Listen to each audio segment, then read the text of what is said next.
কাল মঙ্গলবার আমি পুজো দিতে গিয়ে দেখি আমার পাশে এক বাচ্চা বসে আছে। আমি প্রত্যেক মঙ্গলবারই পুজো দিতে যাই, কিন্তু বাচ্চাটাকে সবসময় দেখা যায় না।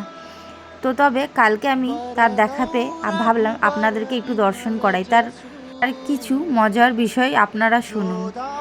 সে যখনই মন্দিরে আসে সে সবসময়তে প্রণাম করে, জয় জয় জয় জয় জয় জয় করে। আদার্স ওর মুখে আর কোনো কথা থাকে না, খালি জয় জয় করে।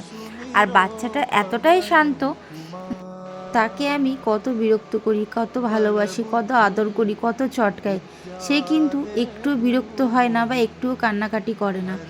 আর একটা ভালো অভ্যেস, আমি ওকে যাই দিই না কেন ও কোনোদিনই কিন্তু হাতে নেয় না।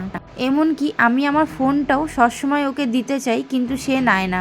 তার এতটাই ভালো শিক্ষা, সে ভালো করেই জানে যে আমি কারো কাছে কোনো জিনিস নেবো না। আমি যতবারই তাকে কোনো জিনিস দিতে যাচ্ছি, সে কিন্তু সবসময়তে তার ঠাকুমা নয়তো দিদিমা, আমি জানি না তিনি কে, ও সবসময়তেই তার কাছে জিজ্ঞেস করছে আমি নেবো কি নেবো না। এই বাচ্চাটাকে দেখে আমার এতটাই ভালো লাগছে, সবসময়তেই যে আর যে ছাড়া আর সে আর কোনো শব্দ করছে না। ছোট থেকে আমরা যা কিছু শেখাবো বাচ্চাদেরকে, তারা কিন্তু সেরকমভাবেই শিক্ষা নেবে।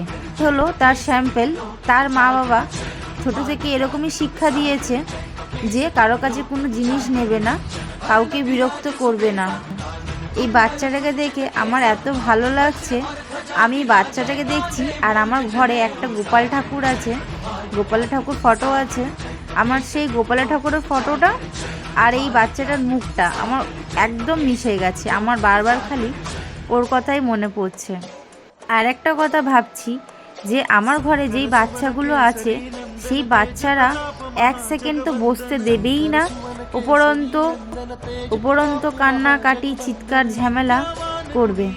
আর সেই বাচ্চারা দেখুন কত শান্ত। এই যে আমার ছোট্ট একটা গোপাল আর একটা গোপাল দেখালাম।